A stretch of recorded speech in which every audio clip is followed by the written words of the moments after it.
Hello guys, स्वागत है आपका डार्क स्पिरिट के एपिसोड 308 में। चलिए इसकी एक्सप्लेनेशन स्टार्ट करते हैं। लास्ट एपिसोड के एंड में हमने देखा था युआन टोंग को, जो कि लिन फेंग से बहुत गंदा वाला हार जाता है और उसके हाथ से खून निकल रहा होता है। देखने वाले बस यही कह रहे होते हैं कि हुआ फैमिली वाले तो लिन फेंग को कैप्चर करके युआन फैमिली के हवाले करने वाले थे, बट इनको नहीं पता कि जो लिन फेंग है वो कितना ज़्यादा पावरफुल है। हम सब देख सकते हैं कि लिन फेंग ने यहाँ पे युआन टोंग को, जो कि 6 लेवल पे है, उसको कितना ज़्यादा बुरी तरीके से पीटा है। टंग कहता है लिन फेंग चलो बात करते हैं। लिन फेंग उसकी तरफ करीब बढ़ता है और कहता है हाँ चलो करते हैं। जो युआन टोंग होता है उसको समझ आती है कि लिन फेंग उसे छोड़ने वाला नहीं है, तो वो यहाँ पे भागने का ही डिसाइड करता है और वहाँ से भागने लगता है जल्दी से और कहता है कि मैं एक दिन दोबारा आऊँगा, मैं अपना बदला दोबारा लूंगा और लिन फेंग तो मैं मार डालूंगा। मैं कहता है इसकी स्पीड तो बहुत तेज है, ये तो भाग भी गया। देखने वाले बस यही कह रहे होते हैं कि वाकई में हमने पहली बार युआन टोंग को किसी बैटल से भागते हुए देखा है। कि हुआ फैमिली के पैट्रियाज बहुत ज़्यादा हैरान होते हैं और कहते हैं भाई साहब ये लिन फेंग कितना ज़्यादा पावरफुल और टेरिफाइंग मॉन्स्टर है। देखा तुमने, उसने तो उसको पीछे हटने मजबूर किया, उसके बाद उसको भगवा भी दिया और उसको भागने पे भी मजबूर कर दिया। वो बेचारा कितना जोर से कितना जल्दी भागा है वहाँ से। शिवन कहती है इसमें कोई शक नहीं कि लिन फेंग के पास इतनी पावर है, उसने मेरे अंदर से वो कोल्ड एयर को भी बाहर निकाला था और वो भी अपने फायर टेक्निक का यूज़ करते हुए बहुत ज़्यादा पावरफुल है।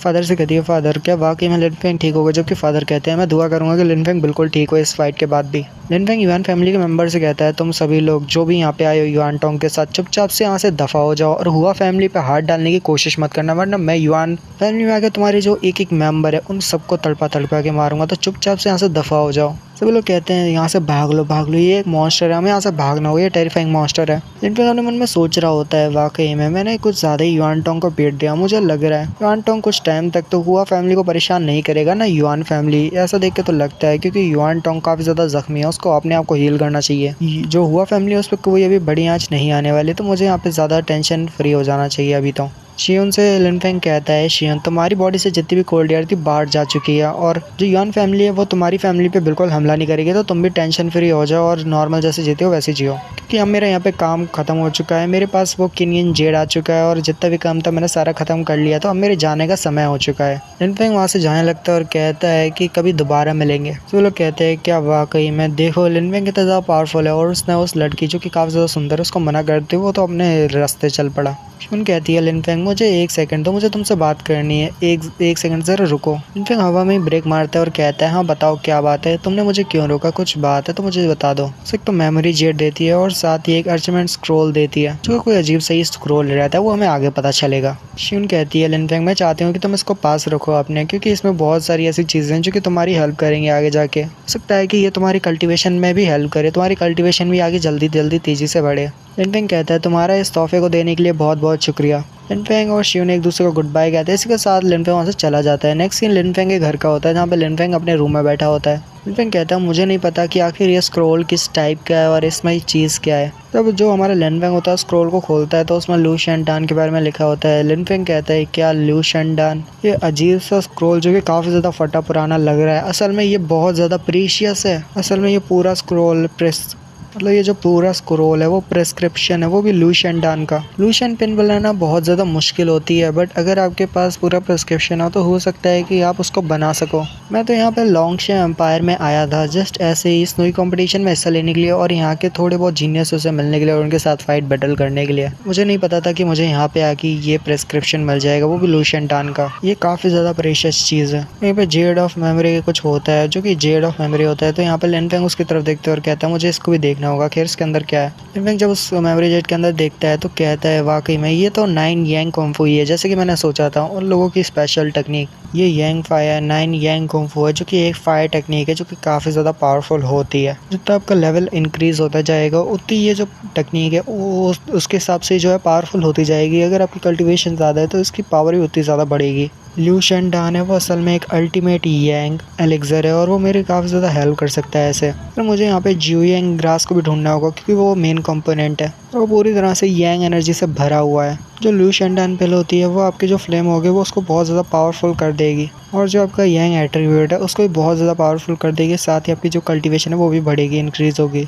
मेरे पास जो ग्रेट हेवन बर्निंग सूत्रा असल में वो द सन कुंफू है और अब मेरे पास ये 9 यांग कुंफू भी आ चुका है। मैं इसका एसेंस लेके थोड़ी बहुत प्रैक्टिस कर सकता हूँ जिससे मेरी पावर भी बहुत ज़्यादा बढ़ेगी, साथ ही मेरी जो अटैक पावर होगी वो भी बहुत ज़्यादा बढ़ेगी। फिर वहीं पे कल्टीवेशन स्टेट में बैठ जाता है और सोच रहा होता है। The great sun burning sky जो स्क्रिप्चर है उसमें बहुत सारी अटैक पावर लिखी हुई है और अटैक टेक्निक्स लिखी हुई है।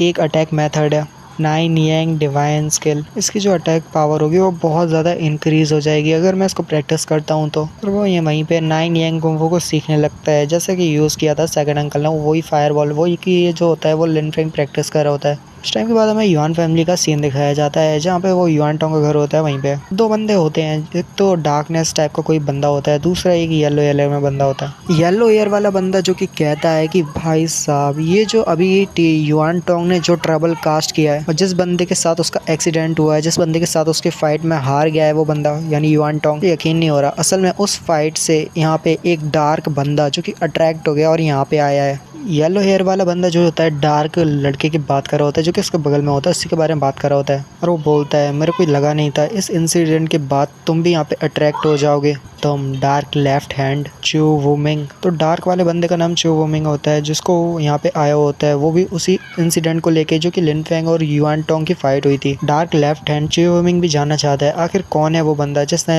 साथ ही युआन टोंग को हराया है। येलो हेयर वाला कहता है कि वैसे मुझे नहीं पता कि बाकी के 4 आएंगे कि नहीं। डार्क वाला बंदा कहता है, चू वुमिंग कहता है कि मुझे नहीं पता, उन लोगों ने अपने आप को ज़्यादा शो नहीं किया, मुझे नहीं लगता कि जियान चैन भी शायद यहाँ पे आने वाला है। फिर येलो हेयर वाला कहता है कि मेरे को नहीं लगता, मेरे को लगता है सभी लोग तुम्हारी तरह यही सोच रहे हैं कि युआन टोंग को जिसने हराया है वो बहुत ज़्यादा पावरफुल है, उसको तो देखना पड़ेगा। उसकी कल्टीवेशन युआन टोंग से लो है फिर भी उसने युआन टोंग को हरा दिया, तो मुझे लग रहा है सारे लोग यहाँ पे आएंगे। युआन टोंग को एक कमज़ोर से लड़के ने हराया है और तुम्हें क्या लगता है कोई बंदा यहाँ पे नहीं आएगा? तुम्हारी तरह ही सब सोचते हैं, सब लोग यहाँ पे आएंगे वो भी देखने के लिए आखिर वो बंदा है कौन। एक हट्टा कट्टा बंदा कहता है कि मुझे मतलब नहीं कि आखिर वो बंदा है कौन, वो किसी भी किंगडम से हो, ज़ुयू किंगडम से, पर पता नहीं उसका रैंक बंदे का क्या होगा। किसी साइड वाला बंदा कहता है कि पता नहीं बट शायद टॉप 3 में तो उसका नाम होगा ही होगा या टॉप 1 पे। कि एक और पावरफुल बंदा आता है जो कि स्वॉर्ड पे आता है और कहता है कि तुम मुझसे क्यों नहीं पूछते और कैसे हो तुम सब लोग, जबकि एक वो हट्टा कट्टा वाला बंदा पूछता है जियान चैन वैसे हमें लिन फेंग के बारे में बताओ जो कि ज़ुयू किंगडम से उसका जो लेवल है बहुत ज़्यादा कम है, और वो जीनियस लिन फेंग जो कि ज़ुयू किंगडम से उसके बारे में तुम्हें कुछ पता है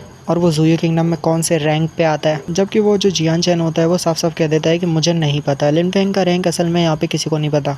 और इतना मैं तुम्हें बता सकता हूँ जो लिन फेंग है वो बहुत ज़्यादा पावरफुल है और जो ज़ुयू किंगडम का वो है टॉप का जीनियस है। बट मैं तुम्हें यहाँ पे याद दिला देता हूँ कुछ बात। टियान फेंग सिटी में बहुत से टॉप एनवॉइस थे जो कि बहुत ज़्यादा पावरफुल थे। टियान फेंग सिटी के जीनियस थे जो कि उनका नाम एनवॉइस था, जो कि टियान फेंग सिटी के 7 हेवनली विंड एनवॉइस थे, वो भी टियान फेंग सिटी के। तुम्हें अच्छे से उनके बारे में पता होगा कि टियान फेंग सिटी के वो एनवॉइस कितने ज़्यादा पावरफुल थे। बट तुम्हें शायद एक बात नहीं पता, वो सभी एनवॉइस मारे गए, वो भी लिन फेंग के हाथों। तो इससे तुम अंदाज़ा लगा सकते हो कि लिन फेंग की पावर क्या है। और टियान फेंग का प्रिंस वो फेंग चैन वो भी लिन फेंग के हाथों मारा गया। डार्क वाला बंदा कहता है कि लिन फेंग की कल्टिवेशन क्या है? चियान चैन कहता है जब मैं उससे मिला था तो शायद उसकी कल्टिवेशन लेवल यान रिलेम के 3rd लेवल पे थी, बट अब उसकी शायद बहुत ज़्यादा पावरफुल हो गया होगा, शायद वो 4th लेवल पे आ गया होगा। जबकि येलो वाला बहुत ज़्यादा हैरान होता है, बोलता है क्या 4th लेवल? फिर उसने युआन टोंग है जो कि अपने 6th लेवल पे, उसको कैसे हरा दिया? जियान चैन कहता है वो तो इसका सवाल तो तुम सिर्फ युआन टोंग से मिलके ही पूछ सकते हो कि आखिर उस बंदे ने युआन टोंग को कैसे हराया। येलो एयर वाला कहता है पता नहीं ये युआन टोंग कहाँ चला गया, वो आया क्यों नहीं अभी तक। युआन टोंग वहाँ पे आता है और कहता है क्या तुम मेरे जोक के आने का इंतजार कर रहे थे,